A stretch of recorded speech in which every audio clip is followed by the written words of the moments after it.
Hey, welcome to Creative Block. We're your hosts, V. And Sean, aka Lord Spew. We talk shop with other creatives in animation and comics about things like finding our artistic path or the process of making art, all while we doodle on Magma. We asked people on our social medias if they had specific topics they wanted us to discuss, as well as some drawing prompts. If you haven't yet, check out our Patreon and subscribe to our channel.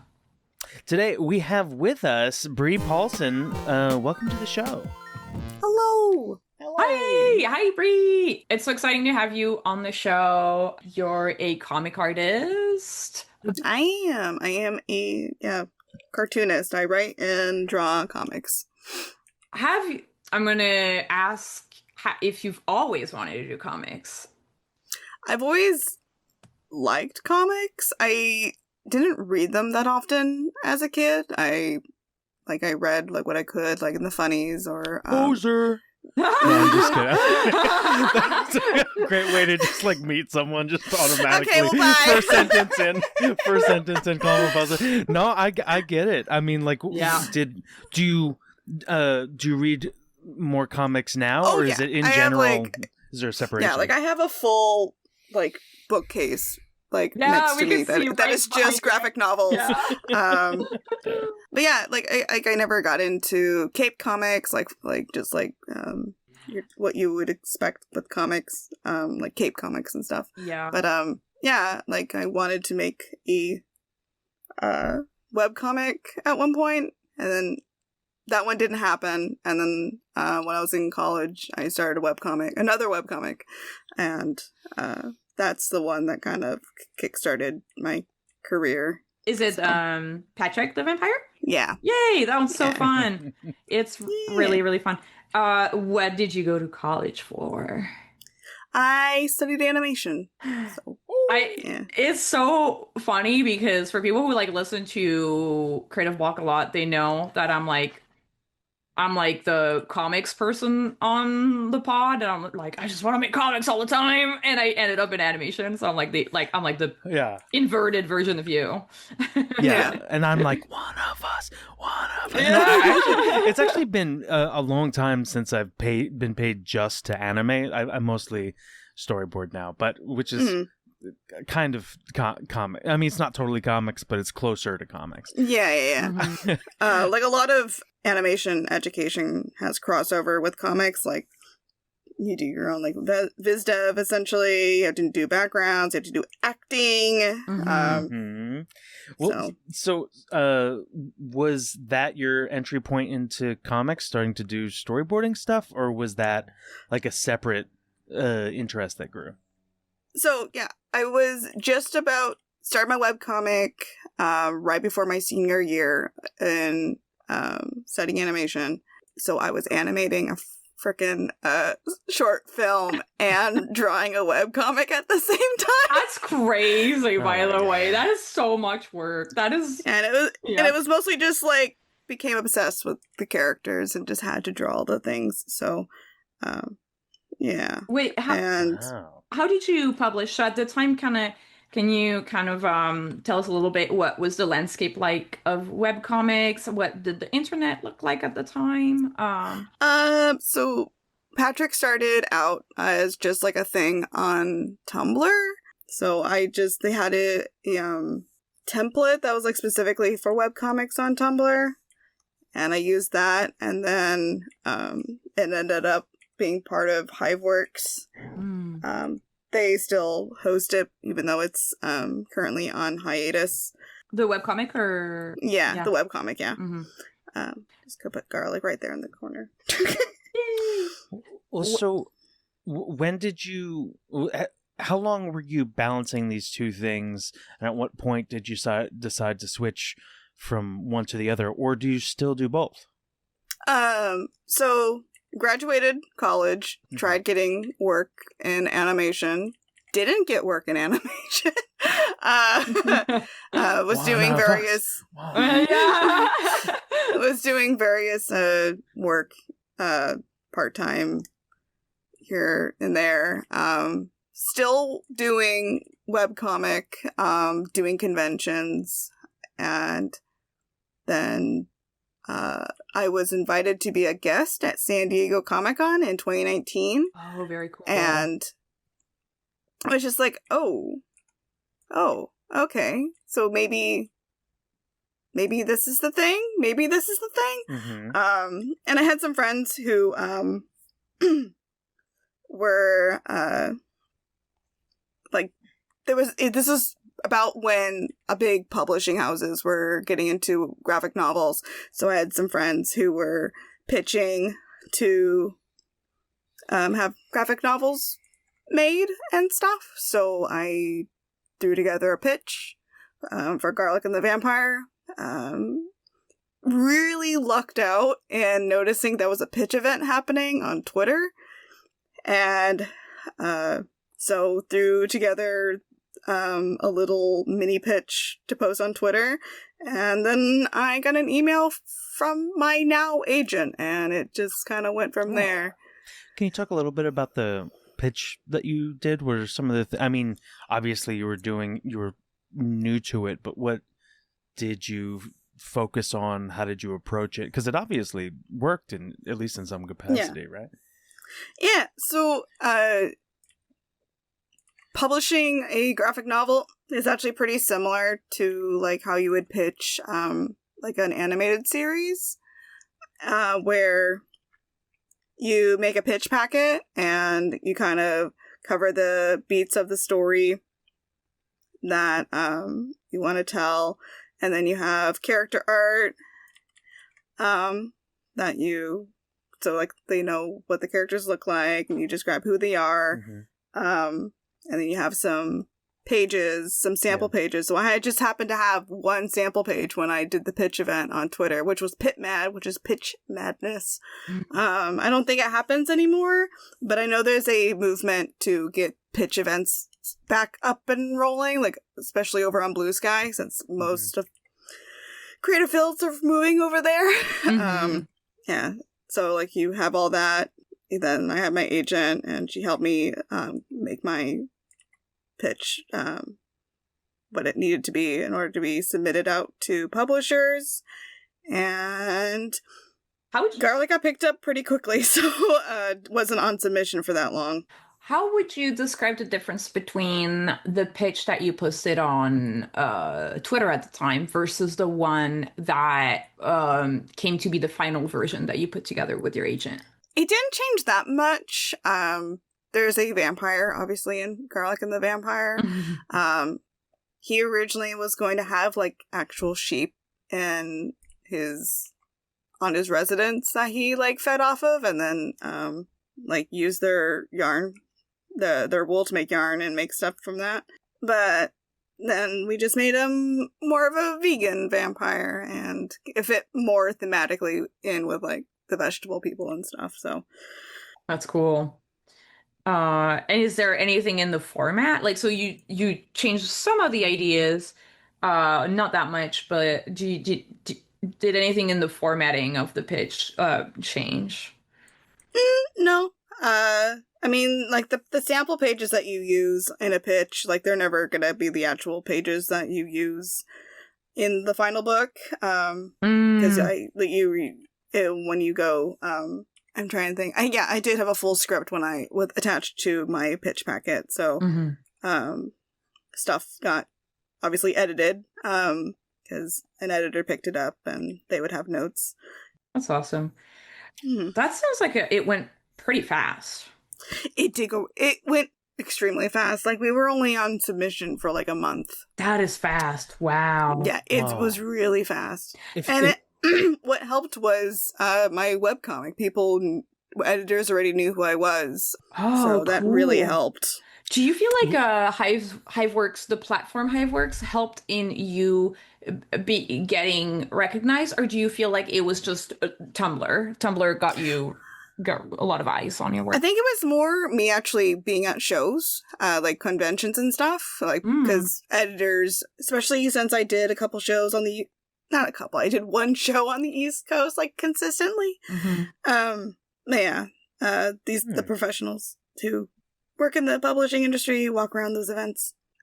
If you were to, like, look back at that first kind of like successful pitch and pick up, what do you think other people saw in it or saw in your presentation or your character that like resonated? Like, are you able to like separate yourself enough from it to kind of see like, hey, like if I had to kind of like replicate this again, like what did I do right?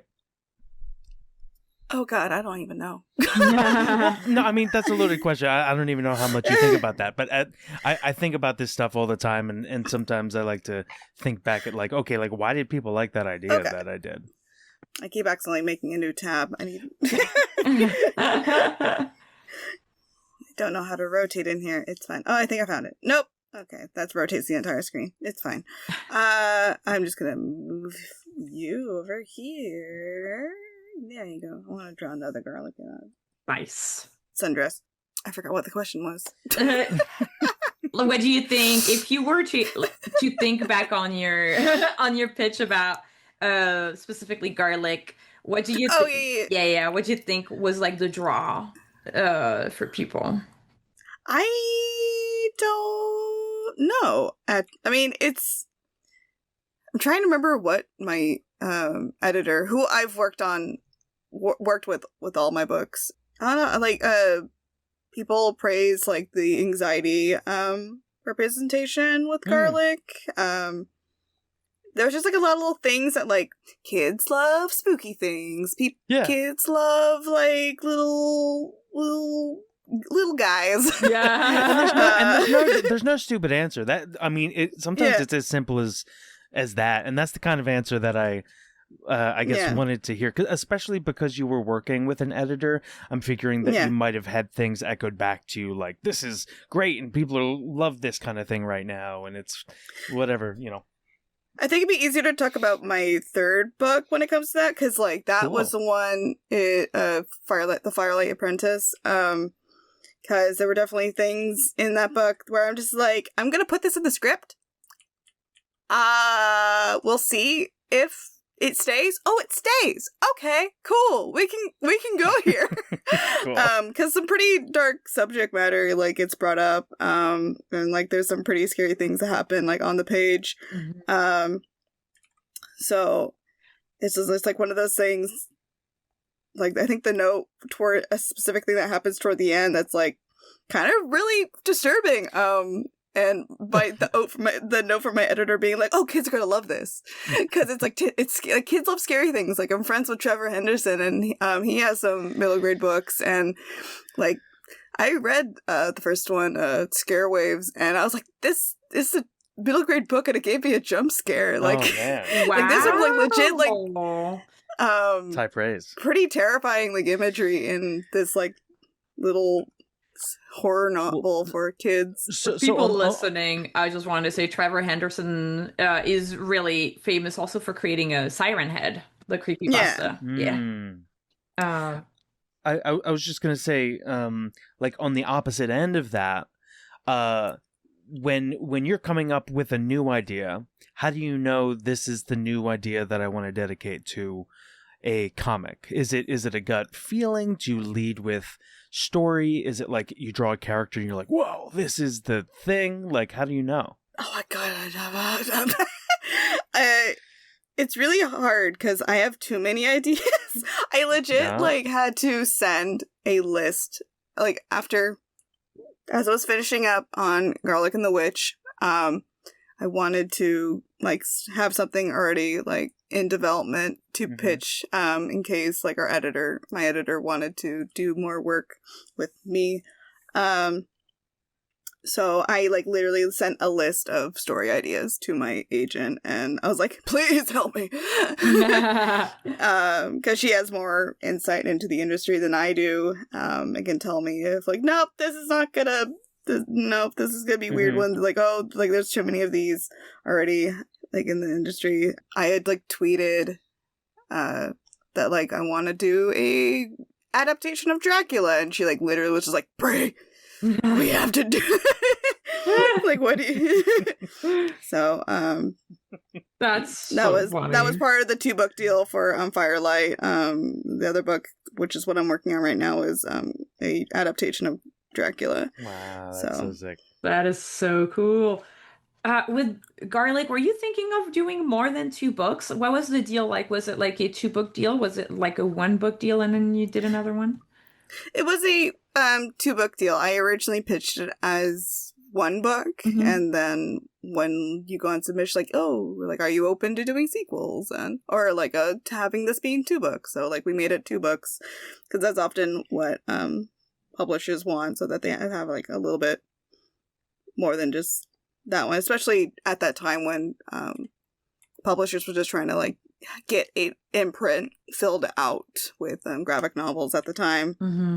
Yeah, because I feel like I've heard from some comics friends of mine that like having a series kind of is like it kind of gets you like more visibility also on the shelves, and like kind of bolsters the sales overall, because it's like, oh well, every time there's a new book you kind of buy more. It's definitely not something to bank on, because it's definitely not going to be a guaranteed thing, because like I follow a lot of people who give like industry advice, and like one of the things is like, don't like bet on the fact that the thing that you're making is going to be a series, because you don't know whether or not you're going to be selling it as a series or just as a standalone.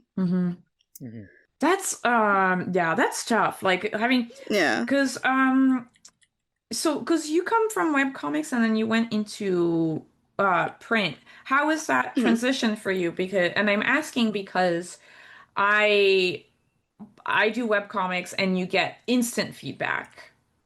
Oh my god. Is that a good oh my god or a bad oh my god? Waiting for those first early reviews is agonizing, because you finish a book like a year before it comes out. So you're not even in the mental space of that book anymore when it does release, and reviews will maybe come out like a year ahead of time, or 5 months, 4 months. It depends, like if it's your first book or your second book. Because there won't be as much of a push for like early reviews if it's like not your debut, because like getting traction for a debut like matters more than like another book, because especially for me, since my first book did so well, like I don't need as much of that, like gotta get the momentum going to get traction.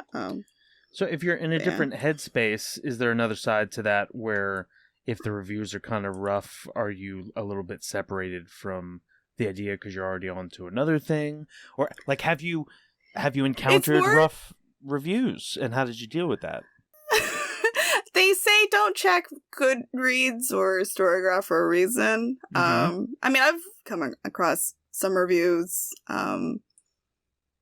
but like it's very clear, like this wasn't a book for you, sort of thing. Yeah, these days I kind of err on not looking, but yeah, it is tempting because you want that gratification of knowing if you did good or not. Because like I feel like a lot of us are constantly doubting our ability, whether or not our craft is actually good.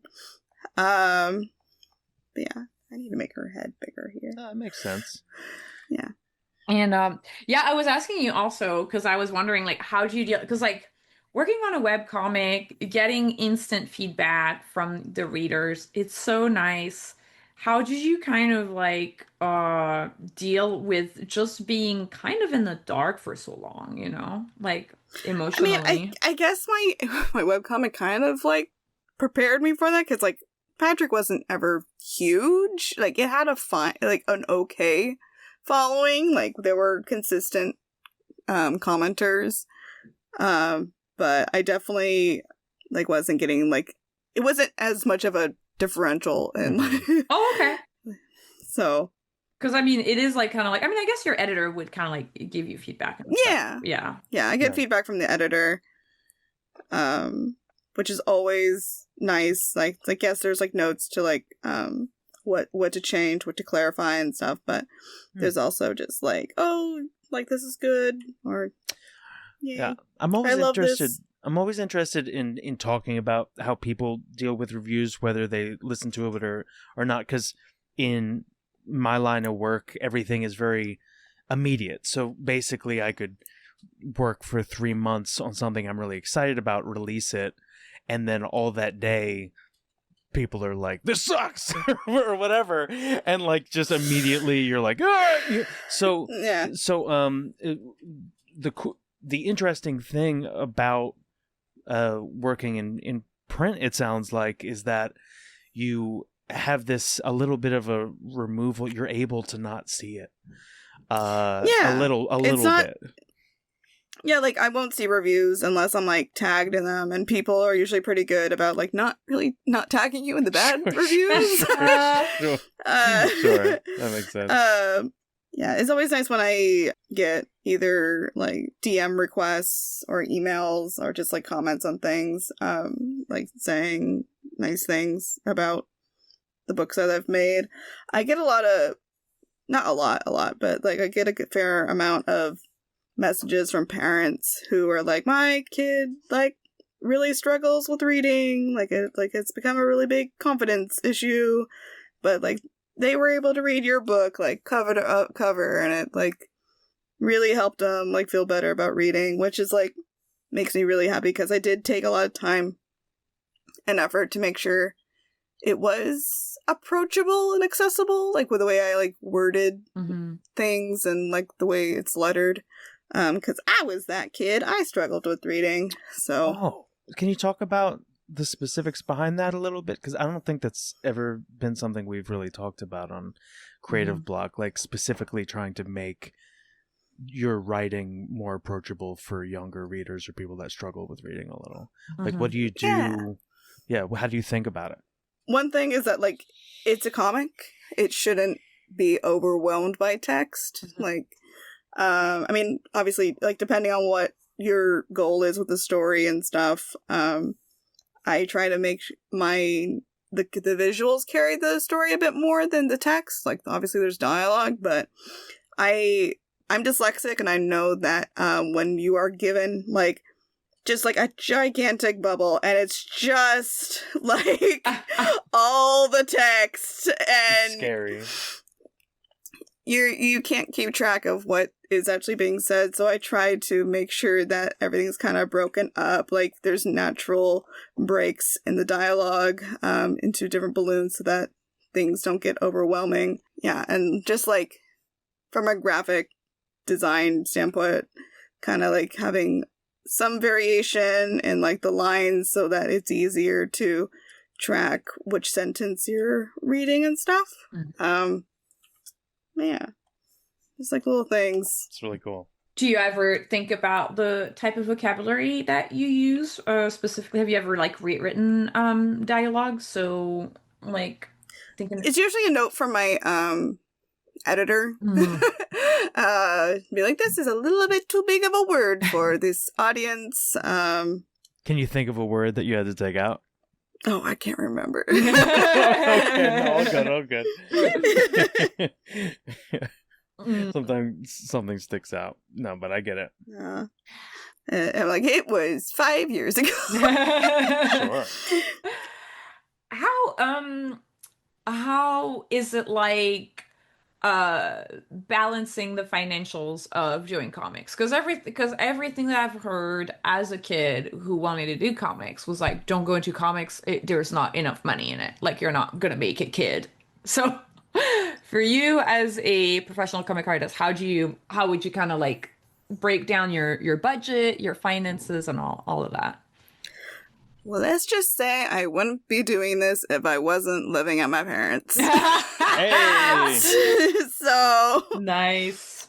Yeah, that is an immense privilege that I have that a lot of people don't have, who need to really be worrying about finances. Like I pay rent and stuff, but it's for Southern California, it is like nothing compared to what is typically what the price of living is. So there's that. Like they say, like, don't get into this kind of field unless you have like a actual support, more of a support system. Like it's not all on you, kind of a thing. Like there are people who can pull it off, but it's very rare cases. Like the first Garlic book just earned out which is a very rare thing. Oh, congratulations. Yeah. Thank you. So, like, that's a little bit of a, like, relief. Sure. But, yeah. But that's a good realistic thing for people to hear, especially someone who would be starting out, not to expect like, you know, your first few book deals or whatever to be the thing. Yeah.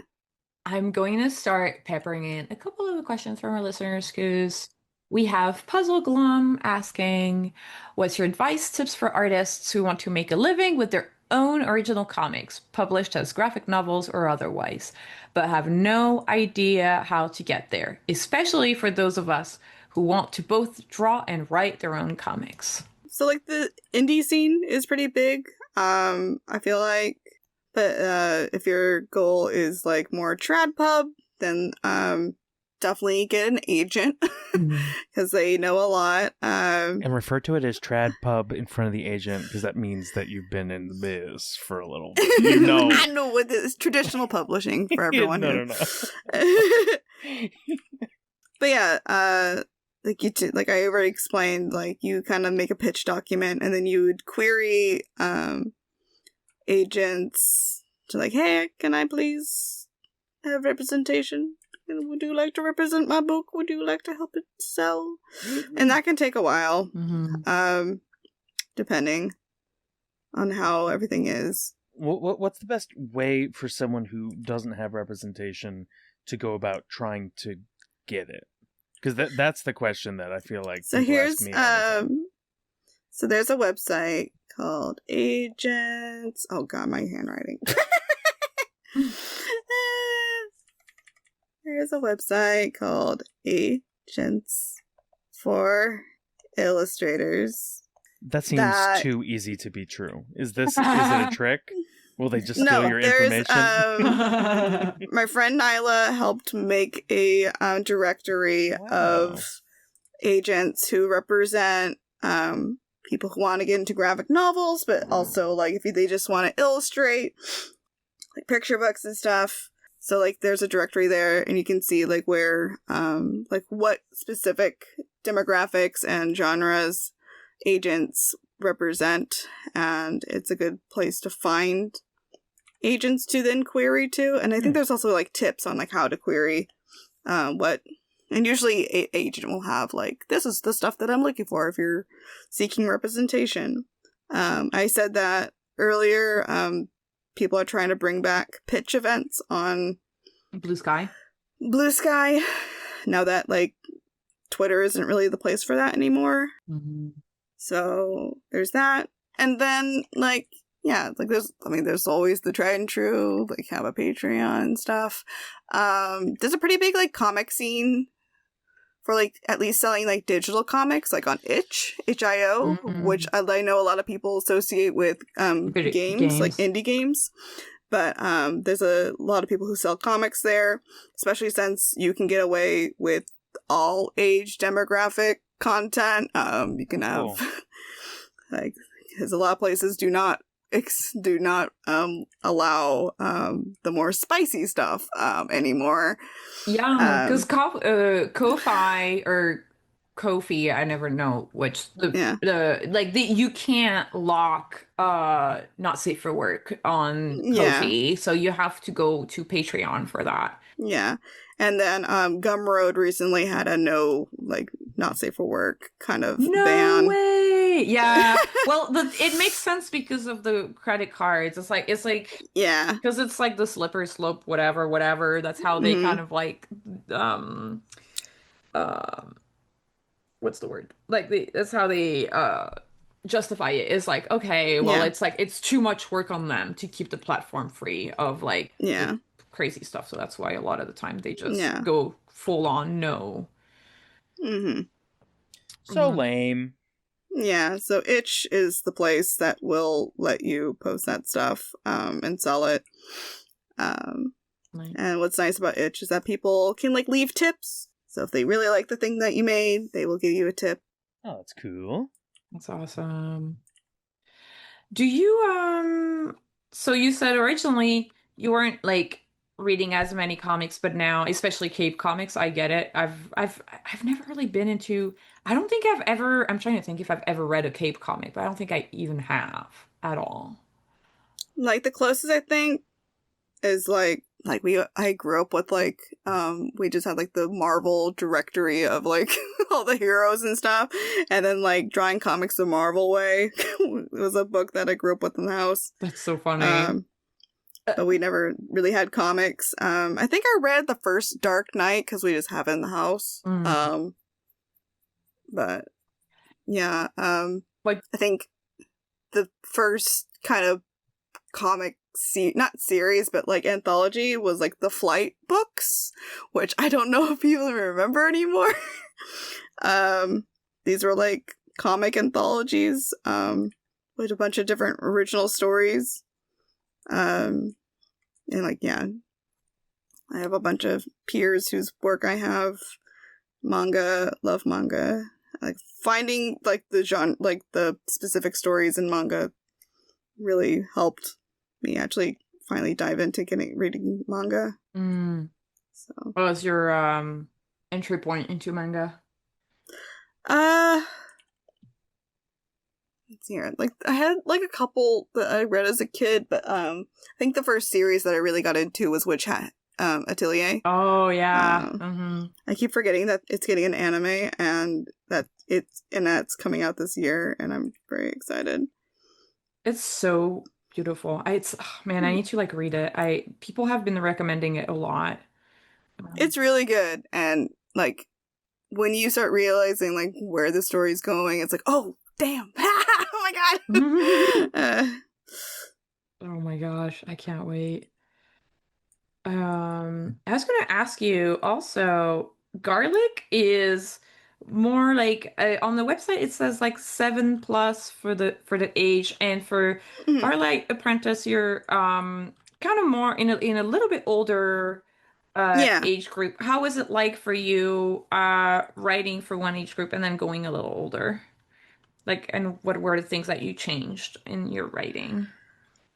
It's funny because I didn't really change that much. Like obviously, like not getting into like super gory stuff. And like the scary things that I wrote into Firelight like stayed, and like that was kind of the plan, was to have Garlic be like pretty skewed young for middle grade. Firelight be a little upper middle grade, as we're like introducing more complex topics like war, death, grief, disability, just like a lot of things that like kids are going to have to deal with, and stuff that can't be hidden from them, especially since a lot of them are going to be dealing with that stuff in real life. And then Dracula is going to be YA, so we're kind of having my audience grow up with my books, basically. Oh, that's so cool. Yeah. Wow. So what would you say is like I guess Dracula, like by definition, is just kind of like a young adult type of like fiction. So, and it's an adaptation. How much work would you say like is an adaptation compared to an original? Or like how much more work goes into that, I would say. Oh, there's so much more work in an adaptation. That's so interesting, because people would be probably thinking the opposite, right? Because it's like, I mean, at least the way that I'm going about it, where I'm being a big stickler for details and stuff, like I'm having to research a lot, because it's not like I can just pull certain things out of thin air. Like, at least the way that I'm approaching the story. It's so funny because I'm like, this is going to be the last, this is the only story that I like do an adaptation of. Like, I'm going to do just original stories. And then my brain's also like, but what if we did an adaptation of The Last Man, though, by Mary Shelley? What if we did that? Oh no, you're getting yourself into trouble here. Yeah. That's so funny. When you have your list of ideas that you show your agent, do you put both the adaptations and the originals in the document? I mean, Dracula was always like, yeah, we're going to be doing this. Never on the list, but it was more like, I have a bunch of other ideas. Which of these? So, like, I have some that, like, I've now, like, kind of lost interest in. which is kind of nice because I am constantly having new ideas. It's almost a little overwhelming. And so what about an idea makes you stick with it? If I obsess over it for long periods of time. There we go. Yeah, like if it's just like lingering there, constantly thinking about the little movie that I play in my head as I'm trying to fall asleep at night, you know? Yeah. For those who do that, yeah. So are you kind of like, do you usually fall in love with like, are you more of a, oh, I saw a meme that was so funny. And I think it was like like a creator kind of meme. And one of the profiles was like more of like the world builder, and then one of them was like the OC factory. And then you had like yeah, I'm the OC factory. Yeah. It is nonstop. Like if you like, I'm trying to remember. I was in a conversation recently. Oh God, and my friend was like joking about like this like I said a name, and he's like, "Oh yeah, like this is the character," and it's like, yeah, he's like this dweeby little guy, and he like works in a potion shop, and then like it just started like snowballing. It's like, oh yeah, and like there's like this big like adventurer, and he like buys the potions. It's like, oh no, there's a romance suddenly happening. Oh no, and they're just watching you like go away from. Like, they're not in this conversation anymore. Like, you are in your Goodbye, own world. everybody. Bye. You can go home. I mean, I literally had to stop myself. Like, no, I already have too many characters. Too many characters. That's so funny. When you come up with the character, are you the kind of person that like does like a full on like D&D style character sheet with all of like their info? Like, oh God, no. Like I'll maybe like leave notes to myself if I like am planning to actually pursue a story, but like usually it's just like little things that like I will hold on to in my brain. Or they just like slowly develop over time. Usually the last thing to be added on is a freaking name. that was so funny. That was in the meme as well, where it's like, yeah, you just go with a shit ton of characters like, and they have like no names. It's so funny. They have no names. Names are so hard. I struggle with names. Names are hard. I usually do the thing of like, what names that mean this word? Like Greek names that mean this, or Anglo-Saxon names that mean this. And that's so smart. Like, hey, guess who this character is and what their role in the story. Do you have a favorite genre of for your story settings? All of them have been fantasy, but I do really want to more like push into horror. Like, I mean, Dracula is a horror novel. It's a gothic. I might have something in the works that it has little hints of horror while still being like fantasy. Like kind of wholesome, but also there's like some gruesome things. Yeah, so I was gonna say your work, like in the things that you draw for fun a lot of the time. Fun. I do see a lot of horror in there. Yeah, I need to finish the drawing that I started, where I have Garlic and Carrot from my graphic novel stumbling upon like this gigantic beast in the freaking woods, just kind of like the clashing of my two aesthetics, basically. Oh, very cool. Yeah, much like darker. You have the cute little characters, and they're like, it's funny that this is such a recurring thing with artists. I feel like we all kind of like, especially people who like love to draw cute, they love like fucked up shit too. Yeah. There's a lot of compartmentalization because I feel like, I mean, I feel like we all have multiple interests, but there's also this weird pressure sometimes to adapt to a recognizable style so that people who see your work are like, oh, that's this person's work. Yeah. And then when you deviate from that, sometimes it can be like, oh, you're doing this. Unsubscribe or whatever. Yeah. Or at least that's the fear. That's the paranoia that someone will unsubscribe.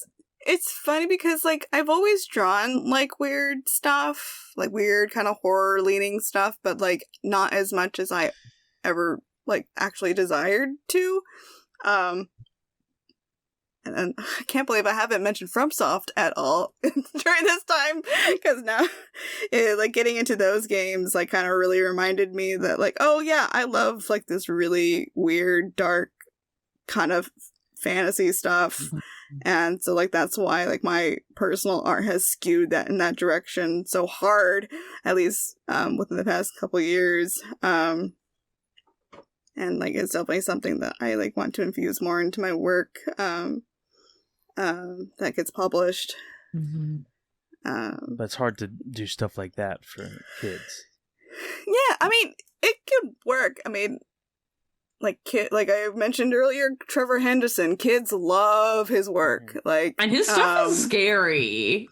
Yeah, his stuff is really scary. But like, I saw him at a convention a couple years ago, and I went to one of the panels he was on, and like, there were so many kids in the audience. There were so many kids.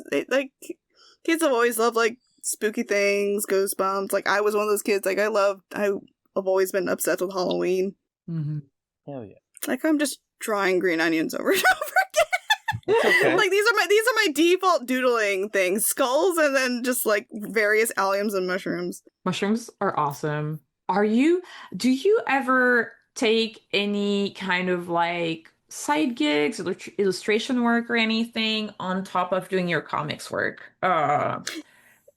I mean, I haven't had that many opportunities approach me that, like, worked into my schedule. But I, like, did a poster for, like, the McElroys 1 year, because for those who aren't familiar, they have this thing during the holidays called Candle Nights, where, like, it's kind of a culmination of, like, all, like, wintertime religion and celebrations and stuff.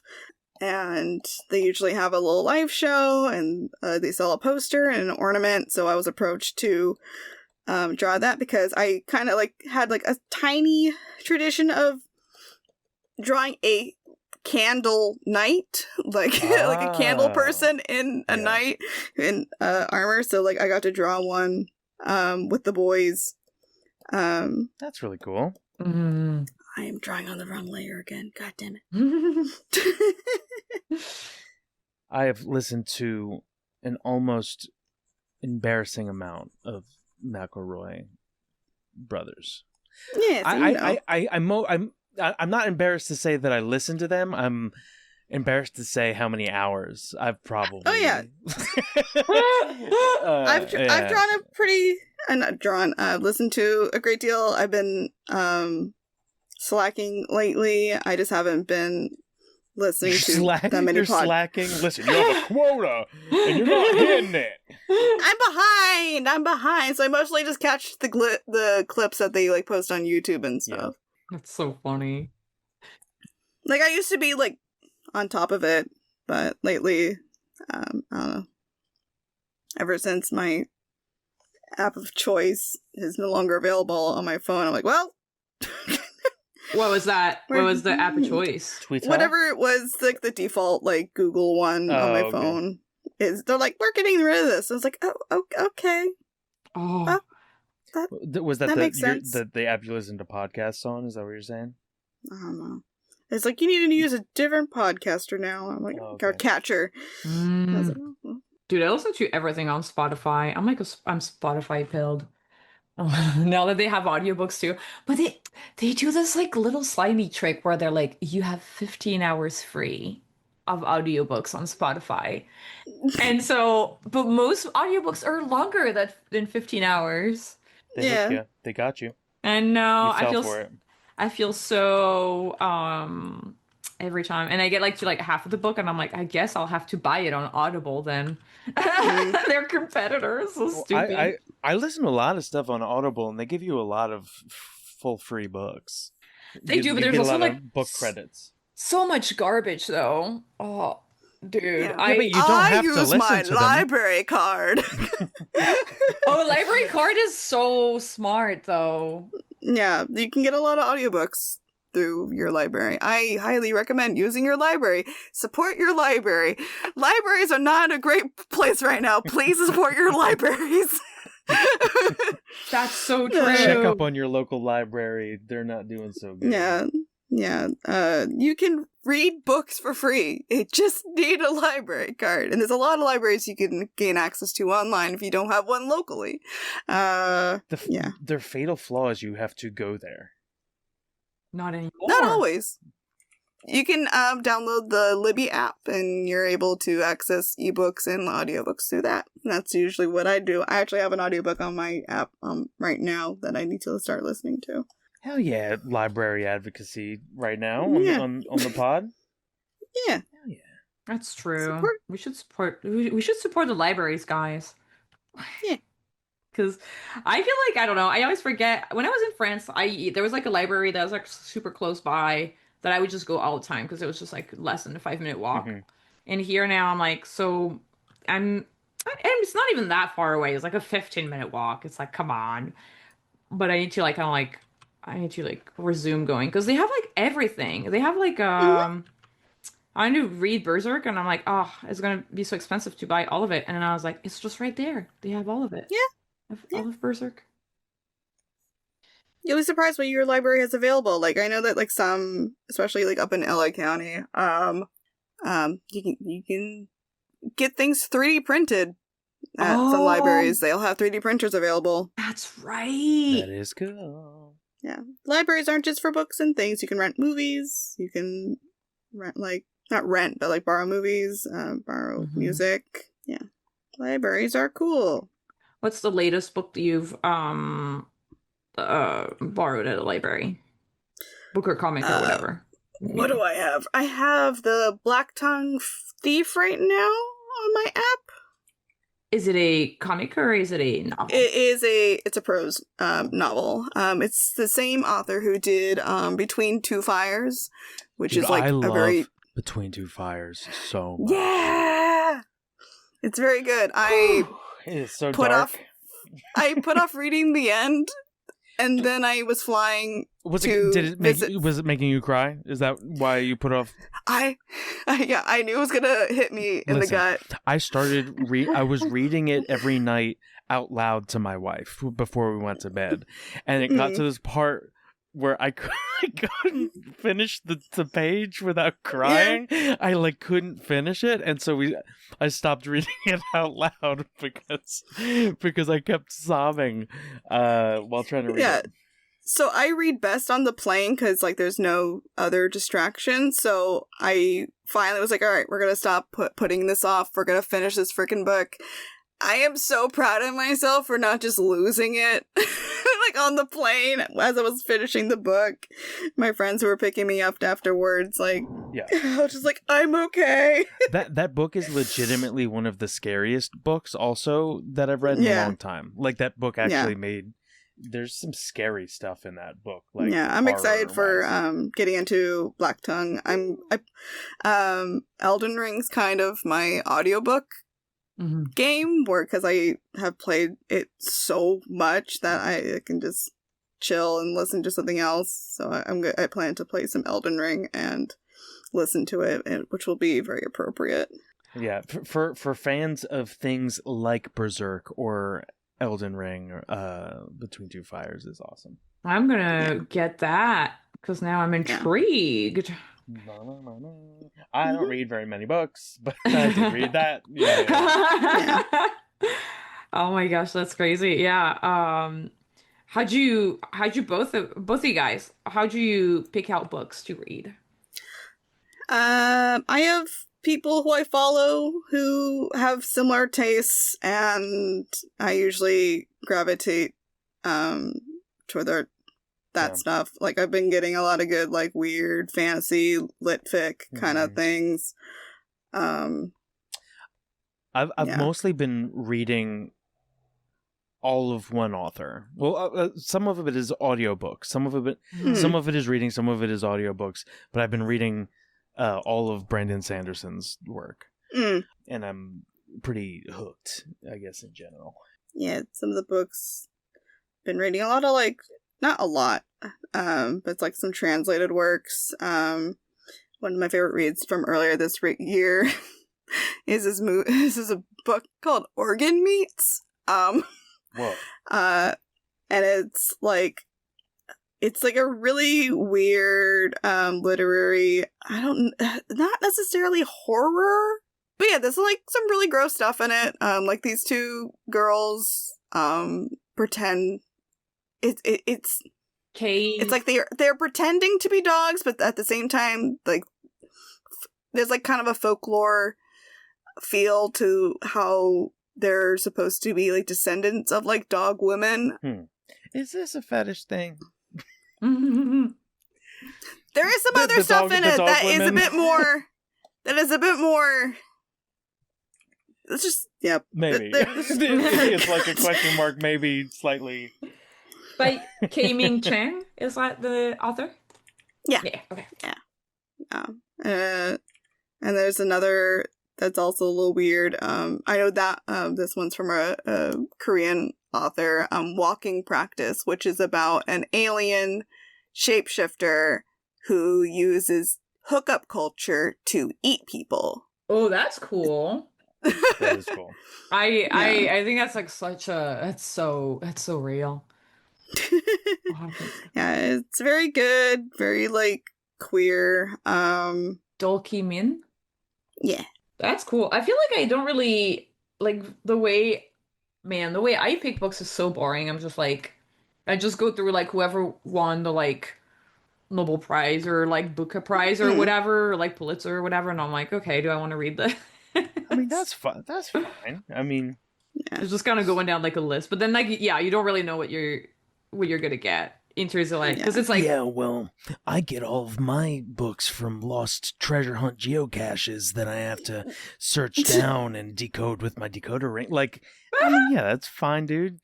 Get your recommendations wherever. I mean, you can pick up the book and then be like, oh, this isn't for me, and that's fine too. Yeah. I don't know. mm-hmm. I definitely have had a few like that. You're still reading more than most people. Yeah, I mean, it takes time to read. Yeah, it does take time to read. Hot take from me. Hot take. But I mean, sometimes I'm like, honestly, like audiobooks are saving my life because it's like, yeah, me too. Because we spend so much time drawing, and then like when you draw, you can't read. Yeah, especially when I'm like at the inking and coloring phase, I'm like, I need all the audiobooks. Give me all the audiobooks because it's where the brain gets really bored, and I need something to keep you in your seat. Stimulated. Otherwise, I'm gonna like. True. So real. What do you listen to usually when you're in the sketching phase, where it's like more like brain power? Yeah, just lots of video essays. Any audiobooks that I get in my holds, and then obviously music. Usually a lot of like electronica, EDM stuff. Hell yeah. Yeah. I think it though I have to the first garlic book was almost completely made with me listening to Lemon Demon on repeat. That's so funny. That is so funny. That is funny. That kind of helps with the tone, though, right? I feel like because it's so silly. I don't know. A little bit. It was more just like, this is entertaining music for my brain. We have a second part to the question from our listener, Patron Puzzle Glum. They say, I loved reading Patrick the Vampire, and garlic is so lovely, and looking forward to making time to read my copy of The Firelight Apprentice, which I was so excited to see in an actual physical bookstore right here in the Netherlands. Oh, hell yeah! Oh, yeah. That's exciting. Oh, it's not really a question. Wonderful to see you as a guest on Creative Blog Bree. Okay. Yay. Just really excited. Hi. I'm here. Are they able to say hi back? Or okay, it's a one way. Okay. No. That would have been crazy if they had been like in the call this whole time. Oh, they just responded. They just sent us a text in. They say hi back. Oh man. Do you ever meet fans in real life for your books? Like, how often would you say do you do book signings? not that often. Yeah. Like I've done a couple conventions since the beginning of the pandemic. So like I finally got to meet people through that, and like I've done just like kind of popping into bookstores, signing a couple copies. I had like some book in-store book events for Firelight Apprentice when it first came out. Got to meet some readers that way. But yeah, what's that like? What's one of those events like? It's chill.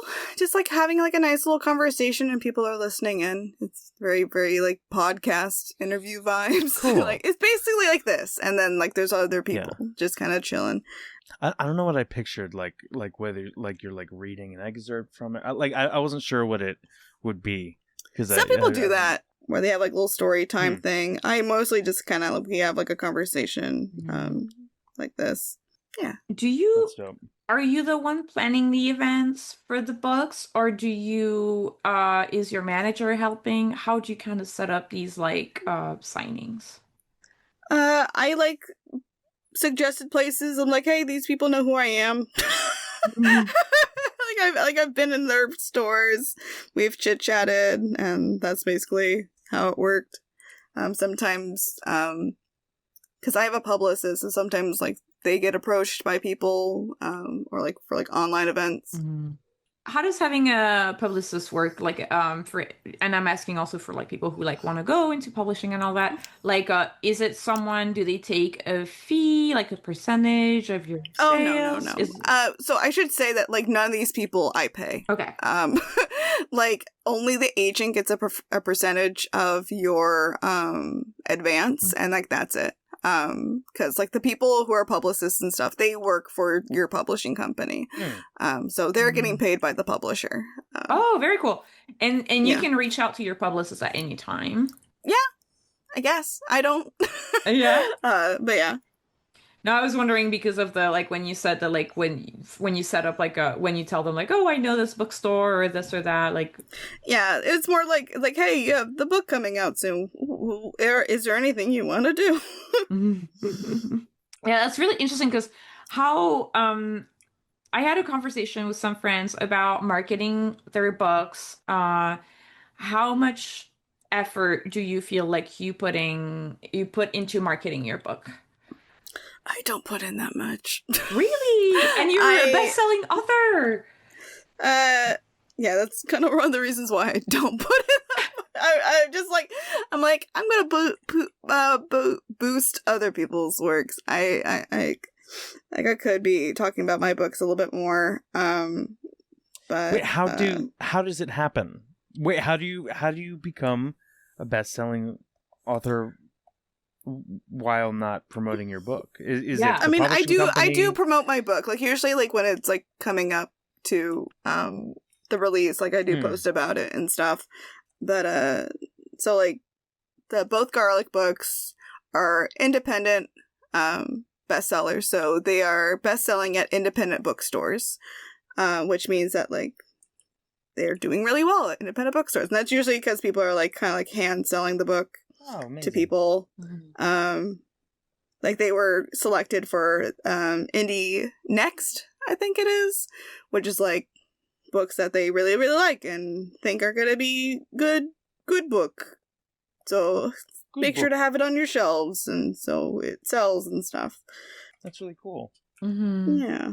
It's awesome. And so do you think it was like word of mouth? Like kind of like just like yeah.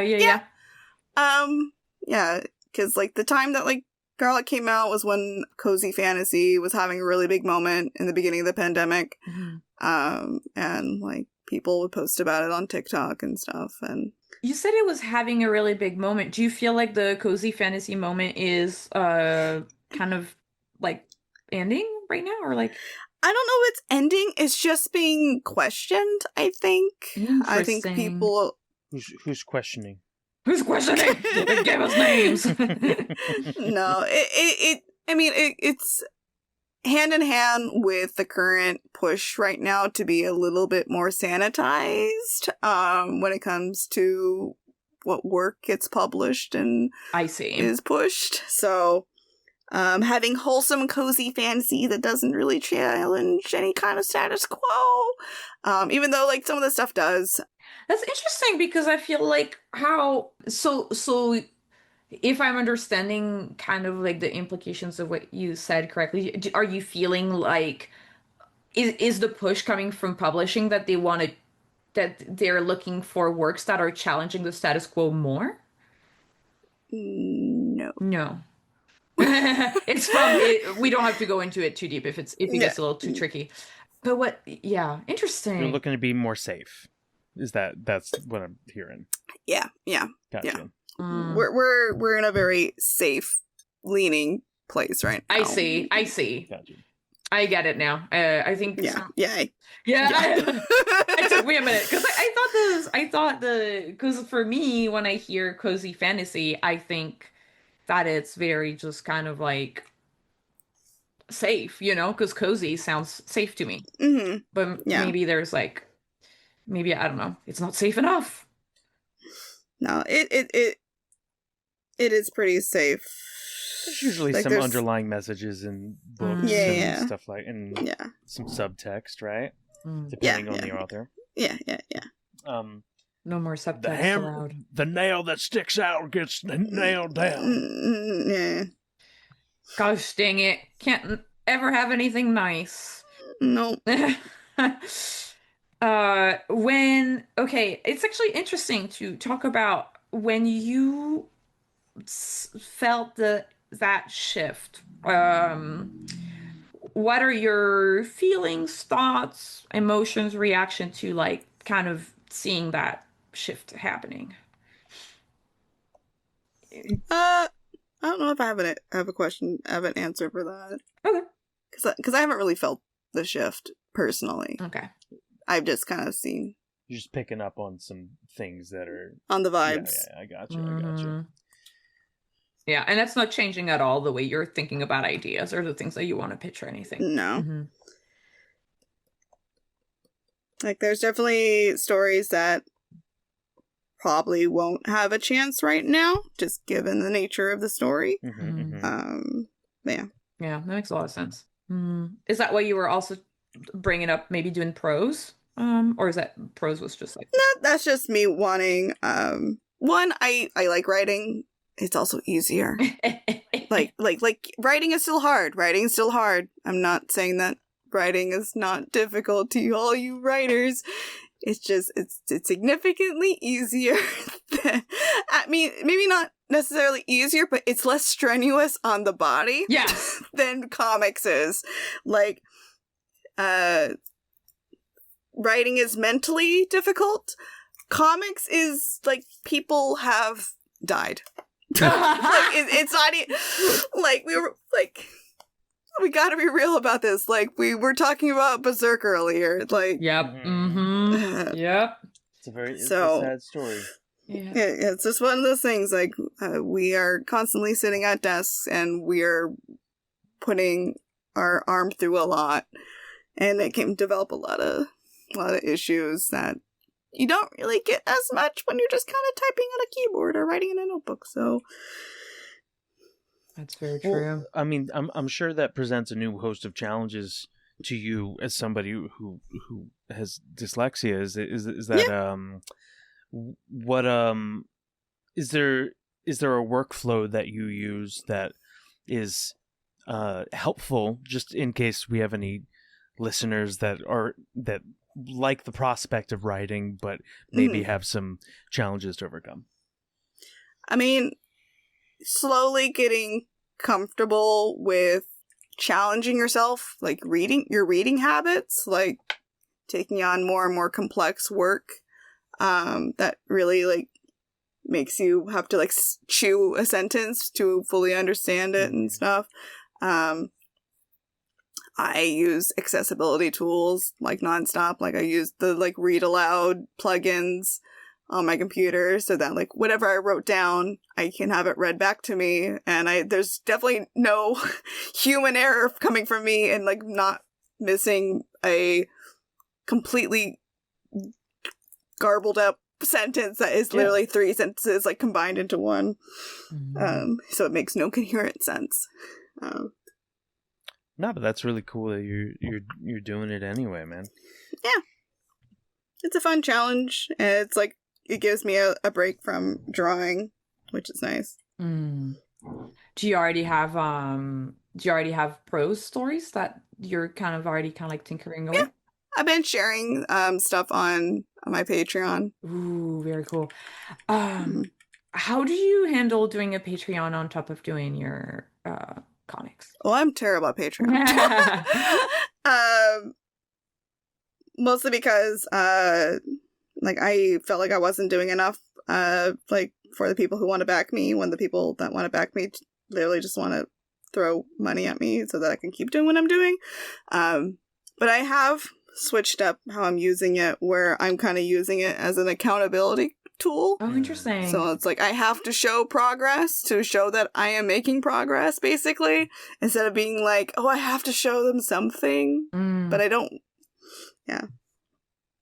Okay, so the way that you approach awards is more in like you guys get behind the scenes sneak peek stuff rather than like I don't know, like stickers or whatever other kind of reward. Anything that adds more labor to me, it's not gonna work. Yeah, that's why I was always scared of starting a Patreon, because I felt like there's always this added pressure of like okay, I'm subscribed to your Patreon, is it worth it for me or whatever, like what are you giving me?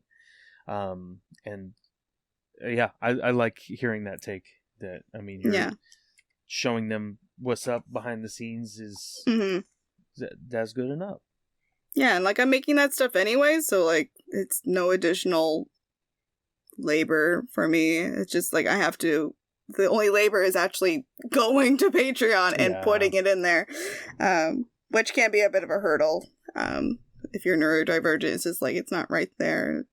Honestly, that's been something that I've been struggling with doing. Like, I almost kind of don't want to share my behind the scenes anymore, because I'm like, it's so much work scanning all of my little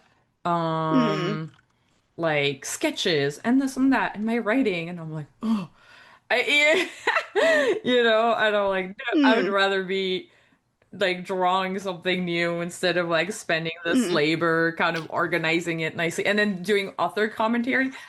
How are you doing author commentary on your behind the scene? Like, how do you? I do it very, very informally. I'm just like, hey, this is a thing I drew. Bye. Like,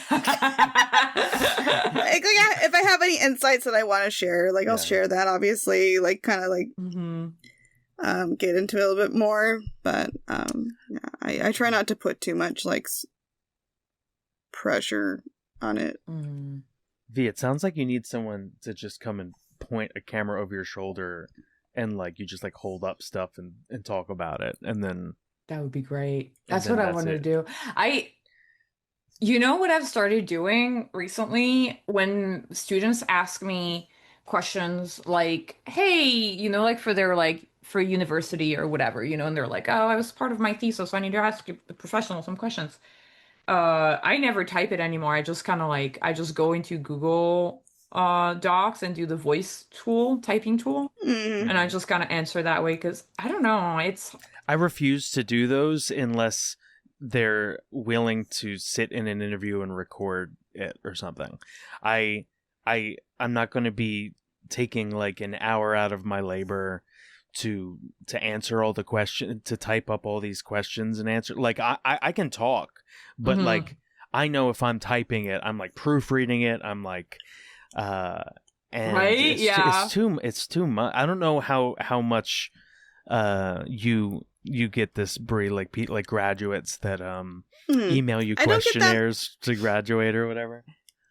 I don't get many of those. I've gotten like specific questions related to my work that is related to like whatever their thesis is going to be. Like I answered someone's questions about cozy fantasy and like my thoughts on it, and like answering the questions they had.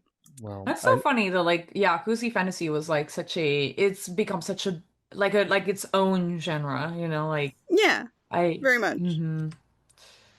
And like it's not for everyone, but like for those it is. Like it's like I have some cozy fan. It's funny because like all my cozy like books. I mean, example, my cozy game is Bloodborne. So it's a different example of cozy, I think, than some people. Yeah.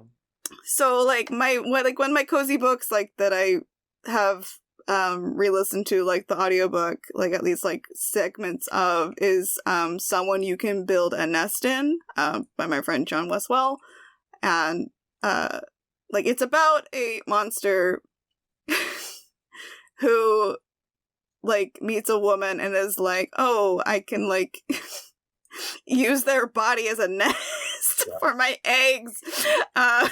Yo, yet another unrealistic beauty standard for yeah.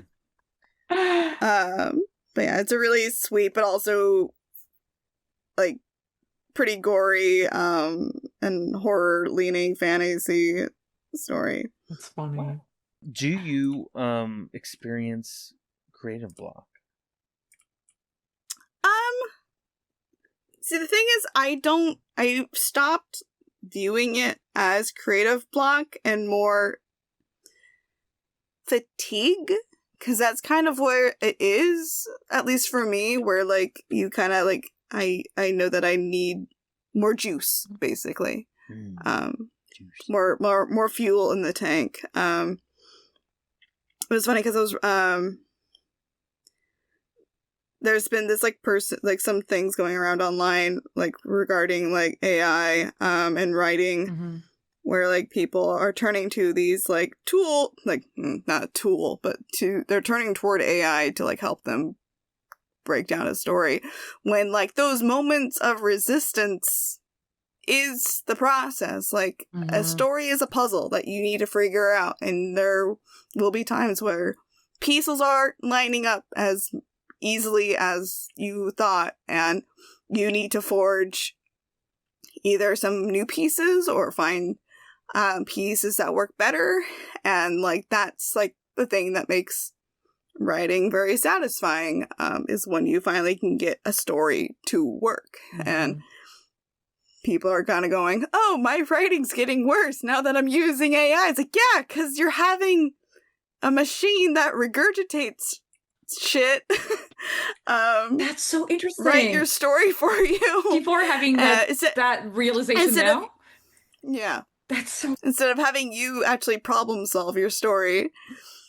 That's crazy. It's funny.